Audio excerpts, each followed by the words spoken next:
కళ్ళను తలపించేలా మన రాష్ట్ర సంస్కృతిని ప్రతిబింబించేలా తెలంగాణ తల్లి విగ్రహం ఉండాలనేదే తమ అభిమతమని ముఖ్యమంత్రి రేవంత్ రెడ్డి స్పష్టం చేశారు.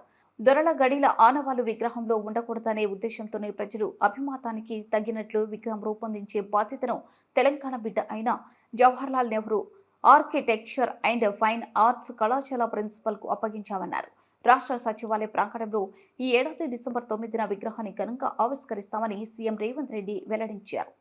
ఉద్యమ సమయంలో జరిగిన మిలియన్ మార్చ్ తరహాలో లక్షల మంది తెలంగాణ బిడ్డల సమక్షంలో ఆ కార్యక్రమాన్ని అట్టహాసంగా నిర్వహిస్తామన్నారు. 2009 డిసెంబర్ 9న తెలంగాణ ఏర్పాటు ప్రక్రియ ప్రారంభమైనట్లు నాటి ప్రధాని మన్మోహన్ సింగ్ నేతృత్వంలోనే యూపీఏ ప్రభుత్వం ప్రకటించింది. అదే రోజు తెలంగాణ ఇచ్చిన సోనియా గాంధీ జన్మదినం కూడా తెలంగాణ ప్రజలకు డిసెంబర్ 9 పండుగ రోజు. అందుకే ఆ రోజునే విగ్రహ ఆవిష్కరిస్తాం. ఇటువంటి అర్హుదైన అవకాశం అందరికీ రాదు. అలాంటి అదృష్టం నాకు దక్కింది. 10 ఏళ్లు అధికారంలో ఉండి కూడా గత పాలకులు తెలంగాణ తల్లి విగ్రహాన్ని ప్రతిష్ఠించలేదు. సచివాలయం లోపల తెలంగాణ తల్లి విగ్రహం ఏర్పాటు చేస్తామని జూన్ 2వ తేదీనే నేను ప్రకటించానని ముఖ్యమంత్రి రేవంత్ రెడ్డి తెలిపారు.